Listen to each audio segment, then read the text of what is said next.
Students, welcome to Sumaya English Primary School, Standard 7th, subject Marathi. आज हम पढ़ने वाले हैं पाठ क्रमांक 10, पंडिता रमाबाई। अब पंडिता रमाबाई कौन थे? पंडिता रमाबाई एक सोशल वर्कर थे जिन्होंने स्त्रियों के लिए यानी औरतों के लिए बहुत सारे सोशल वर्क्स किए थे, जो हमें इस चॅप्टर में पढ़ना है। कोलकाता शहरात देशभक्त आनंद मोहन यांनी स्त्रियांसाठी जी खास सभा बोलावली होती ती भारतातील स्त्रियांची पहली सभा होती। कोलकाता शहर था, वहां पर एक देशभक्त रहते थे जिनका नाम था आनंद मोहन। उन्होंने स्त्रियों के लिए यानी औरतों के लिए एक सभा बुलाई थी। वो भारत में स्त्रियों के लिए पहली सभा थी। पंडिता रमाबाईंना त्यावेळी बंगाली भाषा येत नव्हे और जो पंडिता रमाबाई थे उनको उस समय बंगाली भाषा बिल्कुल भी नहीं आती थी, म्हणून त्यांनी मायबोलीसारखा सराव असलेल्या संस्कृत भाषेतून भाषण केले। इसीलिए उन्होंने मायबोली यानी जो हमारी जन्मजात जो भाषा होती है, जो हमें बचपन से सिखाई जाती है, उसको मायबोली कहते हैं। तो उनको संस्कृत भाषा आती थी, तो उन्होंने संस्कृत भाषे में भाषण दिया। बंगालीतून त्यांचा अनुवाद त्यावेळी करण्यात आला होता। अब बंगाली भाषा वो सीख रहे थे, अनुवाद यानी वो बस सीख रहे थे उस वक्त। स्त्रियांची पहिली सभा, पहिली स्त्री वक्ता व सादर करण्यात आलेला पहिलाच मौखिक अनुवाद ही त्या सभेची वैशिष्ट्य होती। उस सभा वो जो सभा भराई गई थी कोलकाता में, उस सभा की कुछ वैशिष्ट्य यानी कुछ एकदम जो हाईलाइट पॉइंट्स थे वो क्या थे, क्योंकि वो भारत की पहली स्त्रियों के लिए बुलाई गई सभा थी और उस सभा में स्त्री वक्ता यानी जो भाषण देने वाले जो थे, वक्ता यानी जो बोलता है और श्रोता यानी जो सुनता है, सादर करण्यात आलेला पहिलाच मौखिक अनुवाद, मौखिक यानी बोलना, ये सब उस सभे की क्या थी, वैशिष्ट्य थी। स्त्रीला शिक्षणापासून वंचित ठेवले जात असताना एक परप्राप्तातील परभाषक स्त्री महाभारतकालीन संदर्भ घेऊन स्त्रियांच्या सभेत प्रबोधन करते।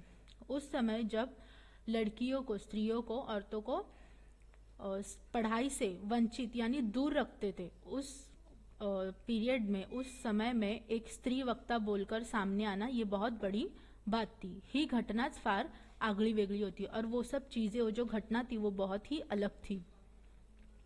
आई वडील व बंधू यांच्या निधनानंतर एकटे जगणे किती कठीण आहे हे अनुभवल्यावर रमाबाईंनी विवाह करायचे ठरवले। आई वडील व बंधू यानी माँ बाप और भाई निधनानंतर यानी उनका इंतकाल, उनके मृत्यु के बाद इस दुनिया में अकेले रहना बहुत डिफिकल्ट है, ये रमाबाई को पता चल गया था। तो उन्होंने उस समय शादी करने का डिसीजन लिया, विवाह करण्याचे ठरवले यानी शादी करने का डिसीजन लिया। अतिशय विद्वान वकील म्हणून ख्याती असलेल्या बिपिन बिहारी मेधावी यांच्याशी त्या रीतसर विवाहबद्ध झाल्या। अतिशय विद्वान यानी बहुत ही अच्छे पढ़े लिखे एक वकील थे, ख्याति यानी बहुत फेमस वकील थे कोलकाता में, बिपिन बिहारी मेधावी, उनके साथ उन्होंने विवाह किया यानी शादी की।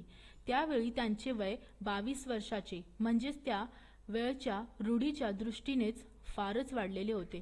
उस समय उनका जो वय था यानी उनकी जो एज थी वो 22 साल थी। उस पीरियड में 22 साल के होना मतलब बहुत बड़े हो जाता था।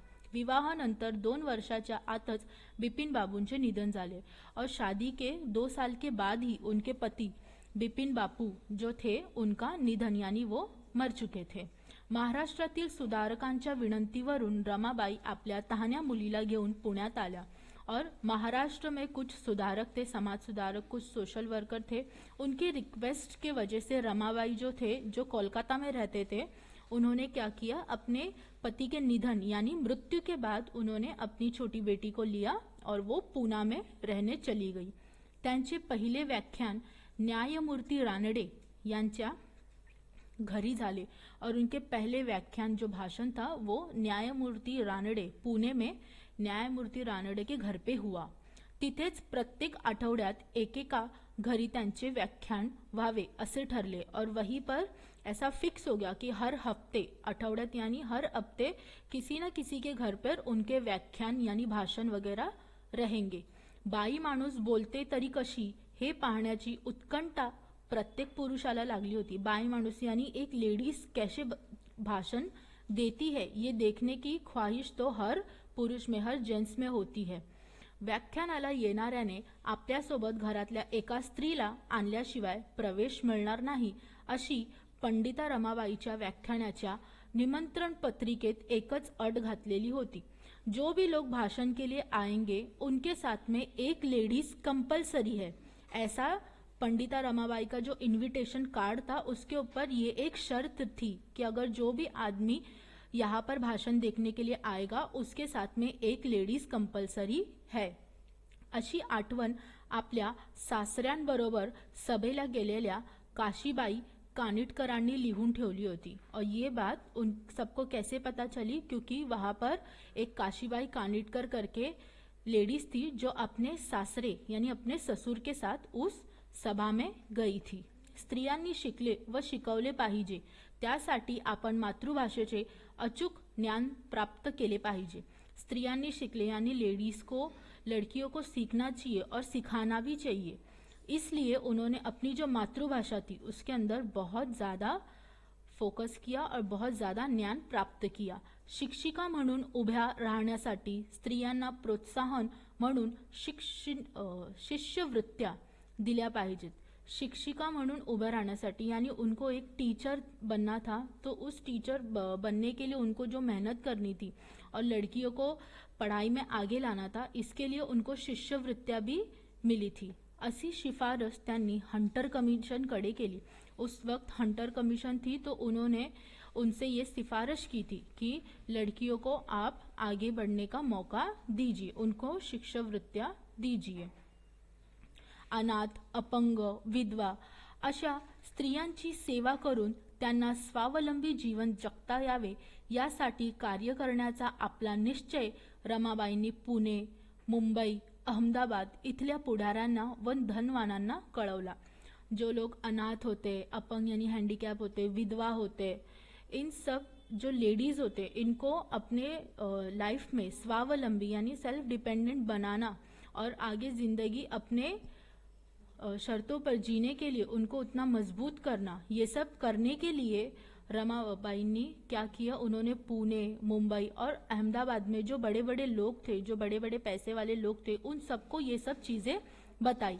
पण अशा कार्याची समाजाला काही गरज आहे हा विचारच काहींना पटला नहीं और कुछ लोगों ने उनको डीमोटिवेट किया कि ये सब चीज़ों की ज़रूरत अभी हमें नहीं है।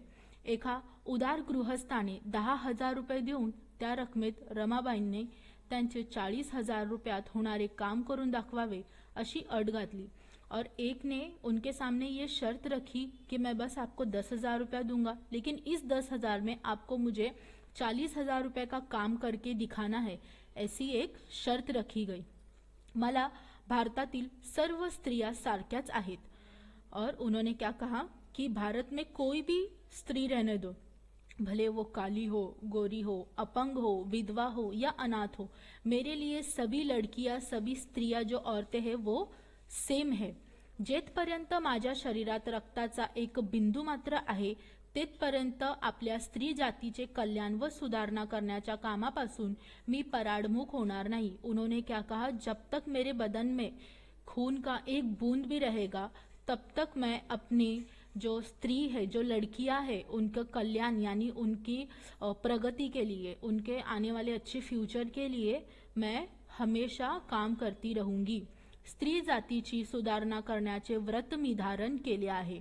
उन्होंने क्या कहा कि मैंने ये सोच लिया है कि मुझे लड़कियों को आगे बढ़ाना है, स्त्रियों को मुझे आगे बढ़ाना है।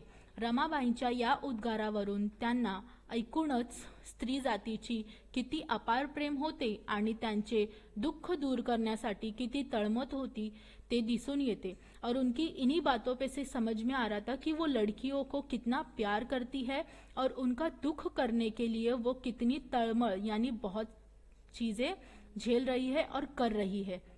रमाबाईंची कन्या मनोरमा परदेशातून ब्रेल लिपी शिकून आल्यामुळे अंध स्त्रियांची ही शिक्षणाची सोय झाली। और रमाबाई की जो लड़की थी, जो उनकी कन्या थी, उनका नाम था मनोरमा, वो परदेशा में यानी बाहर से वो ब्रेल लिपि सीख कर आए थे, जिसके वजह से जो लोग अंधे होते उनको भी पढ़ने के लिए बहुत सी मदद हो रही थी।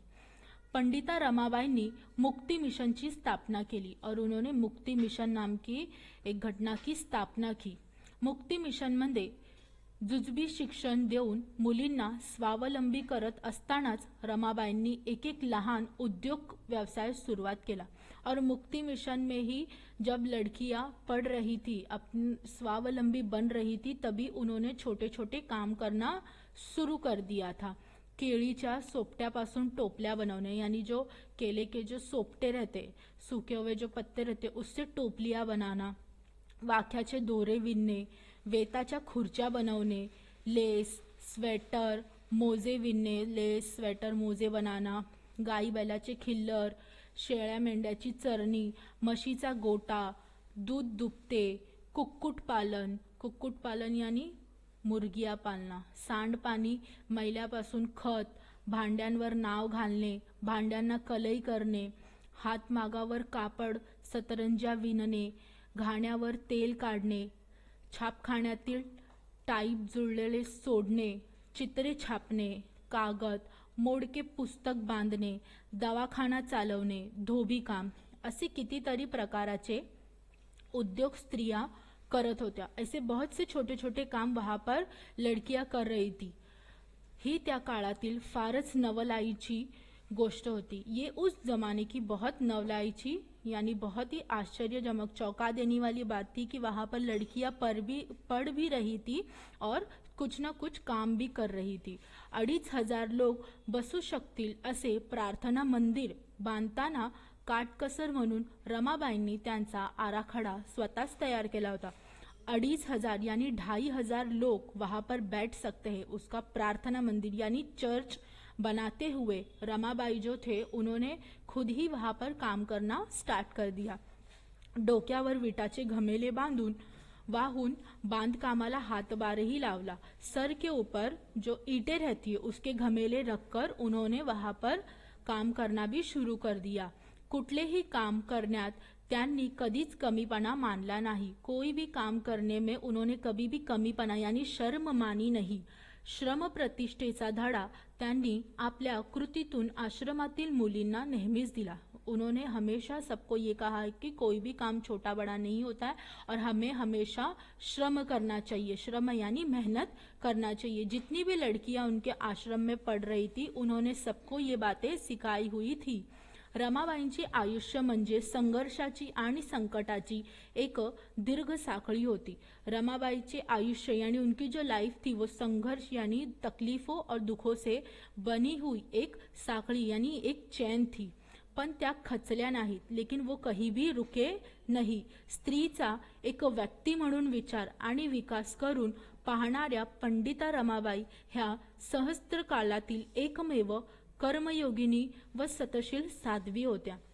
लड़कियों को उन्होंने हमेशा एक इंसान की तरह ही देखा है, उसी तरह सोचा है और उसी तरह विकास यानी डेवलप करना उन्होंने सीखा है। त्या अशा सुकन्या होत्या ज्यांच्या नसीबी स्वतःच्या तेजामुळे आयुष्यात होरळेपणा आले। वो ऐसी सुकन्या थी जिनके नसीब में खुद की मेहनत के वजह से ही रोशनी हुई थी। पण त्यांनी अनेक वाळवंटी आयुष्यांचे नंदनवन करत कित्येकी काळोखी आयुष्य उजळून टाकली। लेकिन उन्होंने कितने लोगों के जो उदास जिंदगियां थी, जिनमें कोई भी आस नहीं थी कि वो आगे अपनी ज़िंदगी अच्छे तरीके से देख सकते थे या पढ़ लिख सकते थे, लेकिन फिर भी उन्होंने अपने बलबूते पे दूसरों की लाइफ को भी बहुत सुधारा। Thank you.